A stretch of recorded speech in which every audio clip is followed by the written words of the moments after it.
बच्चों, हेलो बच्चों, कैसे हैं आप। उम्मीद करता हूं आप बहुत अच्छे और स्वस्थ होंगे।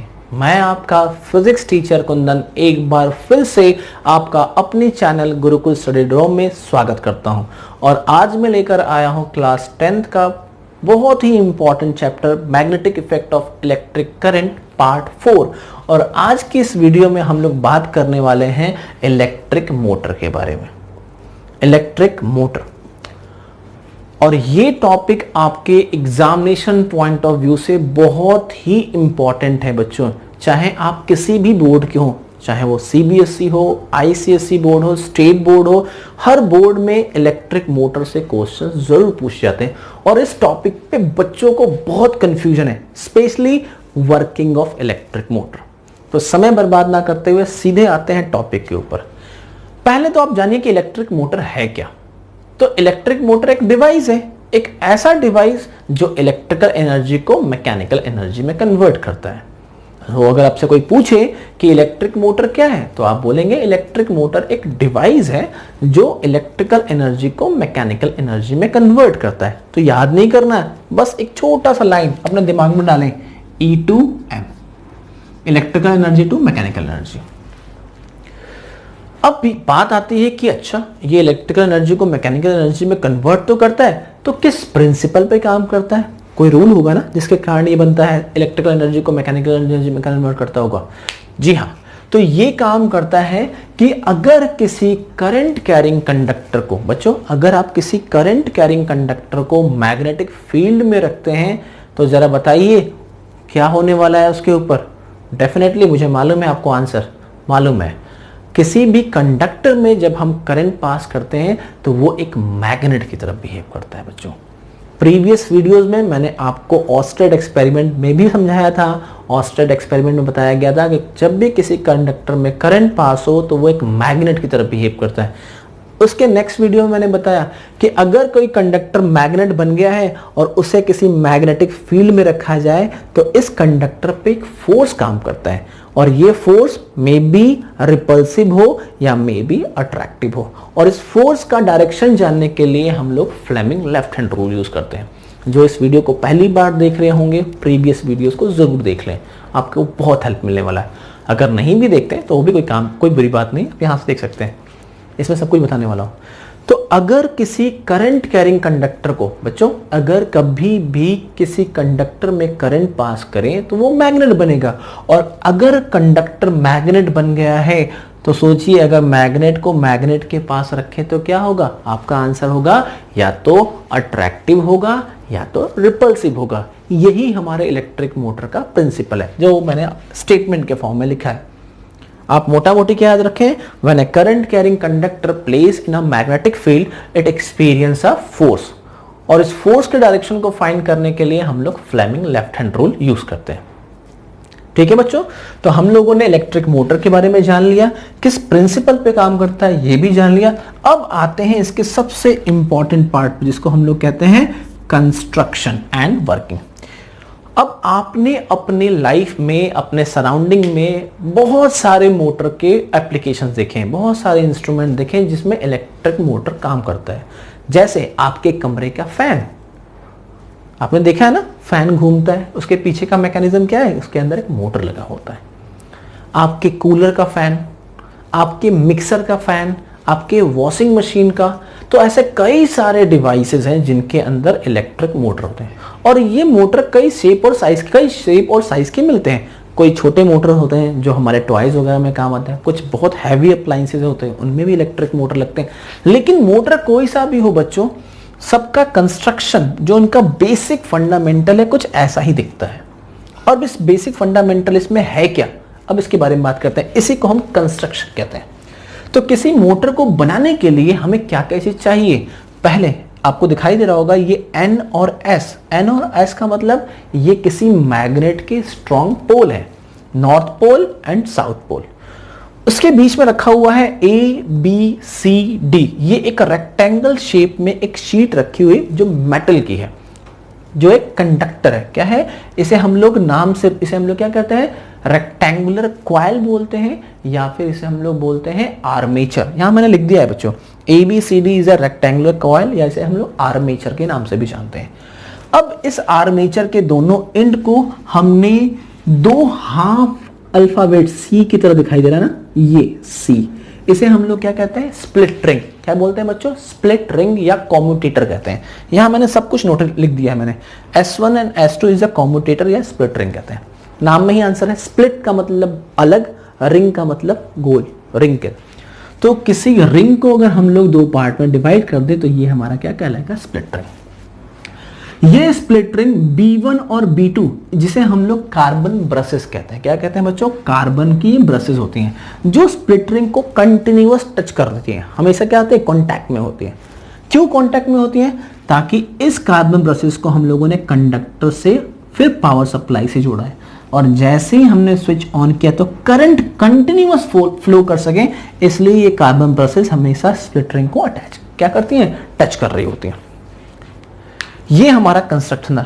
तो कंस्ट्रक्शन में क्या क्या चीज है, मुझे मोटर बनाने के लिए दो स्ट्रॉन्ग मैग्नेट के पोल चाहिए, नॉर्थ पोल साउथ पोल, उसके बीच में एक रेक्टेंगुलर कॉइल चाहिए ABCD जिसे हम लोग आर्मेचर के नाम से जानते हैं। फिर हमें दो स्प्लिट रिंग चाहिए होंगे S1 और S2। फिर हमें क्या चाहिए, ब्रशेस, कुछ कनेक्टिंग वायर और पावर सप्लाई सेफ्टी के लिए की। तो किसी भी मोटर के अंदर ये कंस्ट्रक्शंस होते हैं।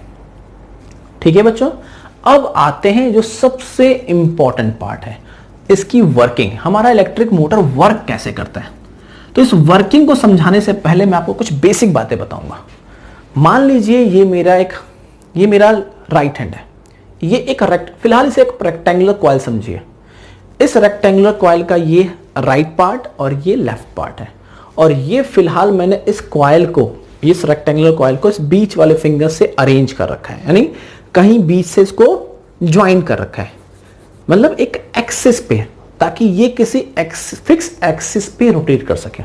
अब सोच के देखना, अब सोचिए थोड़ा, अगर मैं इस कॉइल के राइट हैंड साइड और लेफ्ट हैंड साइड पे इक्वल अमाउंट का फोर्स लगाऊं, क्या मैंने बोला बच्चों, इक्वल अमाउंट का फोर्स लगाऊं। देखो इमेजिन करो, अगर ये कोई एक रेक्टेंगुलर शीट है जिसको मैंने बीचों बीच बांध रखा है, एक एक्सिस कह दिया इसको, क्या कह दिया, इसे कहते हैं एक्सिस ऑफ रोटेशन, ताकि ये कॉइल इसी एक्सिस के अलोंग घूमे। अगर मैं इसके दोनों एंड पे, ये राइट पार्ट और ये लेफ्ट पार्ट, अगर इसके राइट पोर्शन और लेफ्ट पोर्शन पे इक्वल अमाउंट का फोर्स लगाऊं लेकिन अपोजिट लगाऊं, सोच के देखिए, इस पे फोर्स लगाया मैंने अपवर्ड और इस पे फोर्स लगाया डाउनवर्ड, तो क्या ये कॉइल अपने एक्सिस के अलोंग घूमेगा बच्चों। ये बहुत जरूरी इमेजिन करना है। अगर मैं इस रेक्टेंगुलर कॉइल के एक पार्ट पे सेम फोर्स, दूसरे पार्ट पे भी उतना ही फोर्स, लेकिन एक दूसरे के अपोजिट लगाऊं, तो ये कॉइल क्या होगा, अपने एक्सिस ऑफ रोटेशन के अलोंग घूमना स्टार्ट होगा। अगर ये बात समझ में आ गई तो वर्किंग ऑफ मोटर खत्म है। क्लियर है। तो इस फिगर में मैंने आपको एक डॉटेड लाइन बनाई है, इस डॉटेड लाइन को हम लोग एक्सिस ऑफ रोटेशन कहेंगे, जिसके अलोंग ये आर्मेचर हमारा घूमेगा। अब किसी वेलोसिटी से घूम रहा है, उसको हम लोग एंगुलर वेलोसिटी ओमेगा कह देंगे, या कह सकते हैं इसको हम लोग टॉर्क। किसी चीज को गोल घुमाने के लिए, किसी चीज को अपने घुमाने के लिए फोर्स चाहिए होता है, उस फोर्स को हम लोग टॉर्क कहते हैं बच्चों। क्या कहते हैं, टॉर्क। फिलहाल आप फोर्स समझिए, 10th के बच्चों को टॉर्क के बारे में नहीं मालूम, आप समझ फोर्स समझिए। अब क्या करते हैं, हमने स्विच ऑन किया बच्चों, जैसे ही स्विच ऑन किया current start flowing from the positive terminal of battery. अब हमारा जो करंट है बैटरी के पॉजिटिव टर्मिनल से होते हुए आर्मेचर के एंड ए से बी, बी से सी, सी से डी और होते हुए फिर बैटरी के नेगेटिव टर्मिनल पे पहुंच जाता है, और करंट हमारा कंटिन्यूअस फ्लो हुआ, यानी एक पूरी क्लोज सर्किट कंप्लीट बन गई है। अब इमेजिन कीजिए, फिलहाल हमारा पूरा का पूरा ध्यान इस रेक्टेंगुलर कॉइल के लेफ्ट हैंड साइड पे है, ठीक है, जिसे हम लोग एक नाम से बोल रहे हैं आर्म। आर्म मतलब भुजा। इसके लेफ्ट हैंड साइड को देखो बच्चों, इस लेफ्ट हैंड साइड का नाम AB है, जिसपे करंट अपवर्ड डायरेक्शन में जा रहा है। तो क्या ये कंडक्टर पे फोर्स लग रहा होगा, सोच के बताइए। तो आपका जवाब होगा डेफिनेटली यस, क्योंकि कंडक्टर क्या बन गया, कंडक्टर एक मैग्नेट बन गया, और इस मैग्नेट को हमने कहाँ रखा है बच्चों, किसी स्ट्रॉन्ग मैग्नेट के बीच में। तो मैग्नेट को अगर मैग्नेट के बीच में रखेंगे तो इसमें अट्रैक्शन फोर्स या रिपल्सन फोर्स लगने वाला है। अब इस फोर्स का डायरेक्शन फाइंड करते हैं। तो फोर्स का डायरेक्शन फाइंड करने के लिए हम लोग क्या यूज करते हैं, फ्लेमिंग लेफ्ट हैंड रूल। याद है ना, फर्स्ट फिंगर, इसको हम लोग फोर फिंगर भी कहते हैं। फोर फिंगर हमेशा मैग्नेटिक फील्ड को बताएगा बच्चों, डायरेक्शन, मिडिल फिंगर हमारे करंट के डायरेक्शन को बताएगा, तो हमारा thumb always show the direction of force. चलिए लगाते हैं फ्लेमिंग लेफ्ट हैंड रूल और फाइंड करते हैं डायरेक्शन ऑफ फोर्स। तो पहले अपने फोर फिंगर को नॉर्थ साउथ डायरेक्शन में अलाइन कीजिए, अलाइन कर दिया। अब बात आती है करंट की। करंट के डायरेक्शन में हमें मिडिल फिंगर लगाना है। यहां मिडिल फिंगर नीचे है, पर हमारा डायरेक्शन ऑफ करंट क्या है बच्चों, अपवर्ड। तो क्या मैं इस मिडिल फिंगर को ऊपर कर सकता हूं, हाँ कर दिया हम लोगों ने। क्या हमारे मैग्नेटिक फील्ड का डायरेक्शन बदला, नो नहीं बदला, अभी भी हमारा मैग्नेटिक फील्ड किधर से है, नॉर्थ से साउथ। डायरेक्शन ऑफ करंट क्या हो गया बच्चों, अपवर्ड। अब अपने थंब को देखो, आपका थंब डेफिनेटली इनवर्ड डायरेक्शन में होगा। किस डायरेक्शन में होगा, इनवर्ड। देखो ध्यान से, मैग्नेटिक फील्ड नॉर्थ से south, direction of current upward, तो हमारा थंब कहां चला गया, इनवर्ड। यानी इस वाले आर्म पे लगने वाला फोर्स बच्चों है इनवर्ड। क्लियर। अब हम लोग बीसी वाले पोर्शन को देखते हैं। इस पोर्शन पे लगने वाला फोर्स कितना है, क्योंकि करंट तो इसमें ही पास हो रहा है। अगर करंट पास हो रहा है तो ये मैग्नेट बन गया है, और मैग्नेट को मैग्नेटिक फील्ड में रखें तो फोर्स लगने वाला है। लगाते हैं फिर से Fleming left hand rule. Magnetic field north से साउथ, हमने फोर फिंगर को अरेंज किया। Direction of current, middle finger को करंट के डायरेक्शन में रखिए। अरे ये क्या हो गया, मैग्नेटिक फील्ड और करंट दोनों एक ही डायरेक्शन में। और मैंने लास्ट वीडियो में बताया है कि कभी भी अगर मैग्नेटिक फील्ड और करंट एक ही डायरेक्शन में हो जाए बच्चों, उस सिचुएशन पे उस पे कोई फोर्स नहीं लगता। तो यहां हम नोट कर लेते हैं ताकि हमें याद रहे। ए बी पर जो फोर्स लगने वाला था बच्चों वो इनवर्ड था। बीसी पर हमारा नो फोर्स है। क्यों फोर्स नहीं है, क्योंकि मैग्नेटिक फील्ड और करंट एक ही डायरेक्शन में है।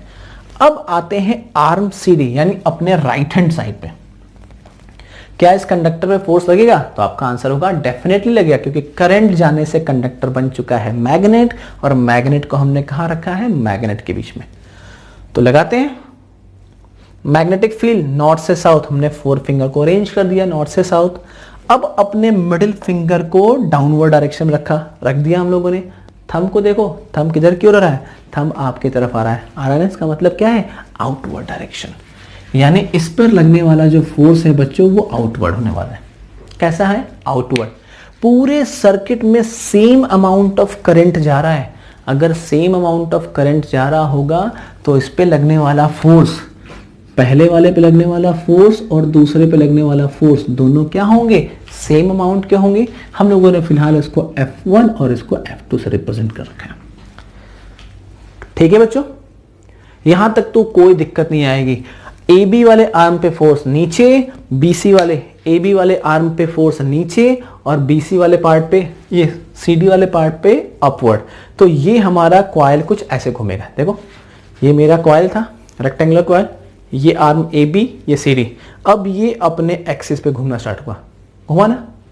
जब ये अपने एक्सिस पर घुमा बच्चों, ठीक है, ये हमारा सीडी वाला पार्ट था। अब ये जैसे ही घूमा, तो फिलहाल हम एक सिचुएशन के बारे में बात करते हैं। जब ये घूमकर वर्टिकल पोजीशन पर आया होगा, कुछ ऐसा, मैं यहां पर डायग्राम बनाता हूं। ये हमारा स्ट्रॉन्ग मैग्नेट था बच्चों। अब ये कॉइल कुछ ऐसा हो गया है, वर्टिकल।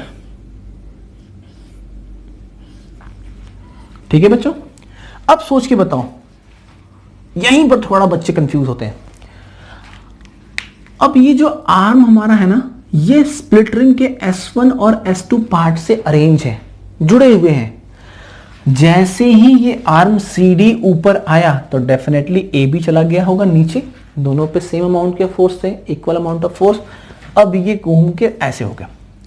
तो क्या ये S2 वाला पोर्शन ऊपर और S1 वाला पोर्शन नीचे हो जाएगा बच्चों? कुछ ऐसा हो जाएगा। देखो ये यहां बताता हूं मैं, ये हमारा S2 वाला पार्ट ऊपर और S1 वाला पार्ट नीचे। कार्बन ब्रशेस कहाँ रह गए, कार्बन ब्रशेस इससे डिटैच हो गए, यानी सर्किट में अब क्या करंट फ्लो कर रहा होगा, नहीं, अब यहां करंट नहीं फ्लो हो रहा है, क्योंकि हमारा ये सर्किट कैसा हो गया, ओपन सर्किट हो चुका है। हमारा सर्किट कैसा हो चुका है बच्चों, ओपन सर्किट। इमेजिन करो ये S1 S2 था, घूमकर ऐसे हो गया, देखो ध्यान से, S1 S2 था, अब ये घूमकर ऐसे हो गया। क्या ये ब्रशेस से अटैच हो रहे हैं, तो आपका जवाब होगा नहीं सर। अब जब ये ब्रशेस से अटैच नहीं हो रहे हैं तो क्या हमारा मोटर काम करना बंद कर देगा, नहीं। हमने अपना अरेंजमेंट ऐसा किया है, हमने अपना अरेंजमेंट ऐसा किया है कि जब इन दोनों आर्म पे फोर्स लगा तो इस आर्म में मोशन प्रोड्यूस हो गया। क्या हो गया बेटा, मोशन प्रोड्यूस हो गया, यानी उसकी इनर्शिया बदल गई। पहले रेस्ट पर था, अब किस में हो गया है, मोशन। तो ड्यू टू इट्स इनर्शिया अब वो आगे ही बढ़ना चाहता है। इनर्शिया मालूम है ना, अगर कोई ऑब्जेक्ट रेस्ट पे है तो रेस्ट पे रहेगा, अगर कोई ऑब्जेक्ट मोशन में है तो मोशन में। अब ये जो हमारा कंडक्टर फिलहाल ऐसे हो गया है, वो रुकने वाला नहीं है, चाहे सर्किट में करंट फ्लो हो या ना हो, वो अपने एक्सिस पे घूमता हुआ कहां पहुंच गया। यानी अब इस सिचुएशन में जब ये आर्म CD पहुंच गया है कहां पर, AB के पास, तो क्या AB पहुंच गया होगा CD के पास, कुछ ऐसा। ये हमारा सेकंड कंडीशन था जब ये वर्टिकल था, ये फर्स्ट सिचुएशन। अब आते हैं थर्ड सिचुएशन में, सब कुछ सेम वही है हमारा, ठीक है बच्चों, लेकिन अब हमारे आर्म की पोजीशन बदल चुकी है। यहां हमारा आ चुका है अब CD और यहां पहुंच चुका है हमारा BA। क्या दोनों ने अपनी पोजीशन बदल ली, तो आपका जवाब होगा यस। हमने अरेंजमेंट ही ऐसा किया है ताकि ये सिर्फ स्प्लिट रिंग हो घूमे, ये हमारा स्प्लिट रिंग घूमता हुआ। अब S2 पहुंच चुका है B1 के पास और S1 पहुंच चुका है B2 के पास, यानी अब अगेन स्प्लिट रिंग के साथ ये हमारे स्प्लिट रिंग थे बच्चों, और ये स्प्लिट रिंग के साथ कार्बन ब्रशेस फिर से टच करने लगे, और जैसे ही टच करना स्टार्ट किए फिर से हमारा करंट फ्लो करना स्टार्ट हुआ, और ये हमारा जो है करंट अगेन पॉजिटिव से नेगेटिव की तरफ। क्या आप इसको इमेजिन कर पा रहे हो, यही बच्चे फंसते हैं, बहुत परेशानी होती है बच्चों को। अब देखो CD पहुंच गया AB के पास घूमकर, और AB पहुंच गया CD के पास। पहले AB आर्म पे फोर्स इनवर्ड था और CD पे अपवर्ड। अब इस सिचुएशन में देखिए, क्या CD पे लगने वाला फोर्स अब अपवर्ड है, जैसे यहां पर अपवर्ड था। चेक करते हैं, फ्लेमिंग लेफ्ट हैंड रूल लगाते हैं। मैग्नेटिक फील्ड सेम रहा हमारा, नॉर्थ से south, direction of current upward, यानी अब CD पर फोर्स लग रहा है बच्चों इनवर्ड और AB पर लग रहा है फोर्स अपवर्ड। हुआ ना कुछ अलग। पहले जो हमारा आर्म AB पर फोर्स इनवर्ड था, अब उस आर्म AB पर फोर्स हो गया अपवर्ड, और CD पर जो फोर्स अपवर्ड था बच्चों वो हो गया है डाउनवर्ड। यानी इस स्प्लिट रिंग के पोजीशन चेंज करने से डायरेक्शन ऑफ करंट बदला, और डायरेक्शन ऑफ करंट के बदलने से हमारा फोर्स का डायरेक्शन बदल गया। और यही प्रोसेस है जिसके कारण कंटिन्यूअसली हमारा मोटर है रोटेट करता रहेगा। किस वेलोसिटी से, तो हम लोग कहते हैं किसी एंगुलर वेलोसिटी ओमेगा से ये कंटिन्यूअस फ्लो करता रहेगा। और this is your working of electric motor. Class फिर से देख ले, थोड़ा कंफ्यूजन ना हो, एकदम क्लियर होना चाहिए। First condition, second condition, third condition. First condition में आपने करंट पास किया, AB आर्म पे फोर्स इनवर्ड लगा बच्चों, BC पे कोई फोर्स नहीं, CD पे फोर्स F2। एक आर्म पे फोर्स जो उसे नीचे घुमाना चाहता है, दूसरे आर्म पे फोर्स अपवर्ड, सेम अमाउंट के फोर्स, तो ये कंडक्टर ऐसे घूमा, ये हमारी वर्टिकल पोजीशन। जैसे ही वर्टिकल पोजीशन पे आया तो स्प्लिट रिंग S2 ऊपर और S1 नीचे, यानी ब्रशेस के साथ कोई कनेक्शन नहीं, करंट पास होना बंद। पर फिर भी हमारा मोटर घूमता है, क्योंकि हम लोगों ने इसमें इतना फोर्स जनरेट कर दिया था ताकि इसमें टॉर्क जनरेट हो जाए, और टॉर्क के कारण ये CD घूमता हुआ कहां पहुंच गया, AB पर, और AB कहां पहुंच गया, CD पर, कुछ थर्ड पोजीशन की तरह। जैसे ही इस पोजीशन पे पहुंचा, अगेन ब्रशेस जो है हमारे B1 एंड B2, ये स्लिप रिंग S2 और ये S1 के साथ फिर कंबाइन हो गए, और कंबाइन होते के साथ ही करंट फिर से फ्लो हुआ। करंट फ्लो हुआ तो direction of force arm CD पे डाउनवर्ड और AB पर अपवर्ड। अगेन फिर से ये मोटर घूमा, और ये लगातार हमारा मोटर घूमता रहेगा। कभी AB CD के पोजीशन पे, CD AB के पोजीशन पे, AB CD के पोजीशन पे, CD AB के पोजीशन पे, और ये हमारा रोटेशन का तरीका होगा। और ये फोर्स दोनों एक दूसरे को कंबाइन कर रहे होंगे। देखो ये घूम के ऐसे आया, ये लगातार चल रहा ना, तो दैट मींस इन दोनों पे टोटल अमाउंट ऑफ फोर्स कैसा होगा, एडिटिव नेचर का हो जाएगा। दोनों का फोर्स एक ही डायरेक्शन में साइक्लिक फॉर्म में घूम रहा है सर। अगर देखा जाए तो कौन सा फॉर्म घूम रहा है, ये हमारा एंटी क्लॉकवाइज है ना बच्चों, ये एंटी क्लॉकवाइज लगातार घूमता जा रहा है, घूमता जा रहा है। तो that means the direction of force is rotation, the axis of rotation जो है हमारा, उसके अलोंग घूमने का डायरेक्शन सेम है, और ये डायरेक्शन घूमता रहेगा, मतलब सेम फोर्स लगता रहेगा, और हमारा मोटर कंटिन्यूअस वर्क करता रहेगा। अगर मोटर की स्ट्रेंथ बढ़ानी है तो हम पावर सप्लाई को बढ़ा सकते हैं, मैग्नेटिक फील्ड की स्ट्रेंथ को बढ़ा सकते हैं, या नंबर ऑफ कॉइल को बढ़ा सकते हैं। ये सारे फैक्टर हैं जो हमारे इलेक्ट्रिक मोटर की स्ट्रेंथ को बढ़ाते हैं। अगर मुझे हैवी पावर का मोटर चाहिए तो हमें क्या करना है, हमारे घरों का जो पावर सप्लाई वो तो कांस्टेंट है, हम उसको चेंज नहीं कर सकते, लेकिन हम स्ट्रॉन्ग मैग्नेट के दोनों पोल को बढ़ा सकते हैं बच्चों, नंबर ऑफ कॉइल्स को बढ़ा सकते हैं। ये सारे फैक्टर हैं जो हमारे फोर्स को इंक्रीज करते हैं। और फोर्स का फॉर्मूला क्या था बच्चों हमारे पास, फोर्स का फॉर्मूला था ना F = IBL। हम लोगों ने इसको पढ़ रखा है पहले से। करंट अगर सेम हो जाए और मुझे फोर्स बढ़ाना है तो मैग्नेटिक फील्ड बढ़ा दे, या L बढ़ा दे, L मतलब लेंथ ऑफ वायर यानी नंबर ऑफ टर्न्स बढ़ा दे। तो ये हमारा इलेक्ट्रिक मोटर का वर्किंग है। होप आप लोगों को इलेक्ट्रिक मोटर की वर्किंग समझ में आई होगी बच्चों। नेक्स्ट वीडियो में जिसमें हम लोग बात करने वाले हैं इलेक्ट्रोमैग्नेटिक इंडक्शन, तब तक स्वस्थ रहें, सुरक्षित रहें।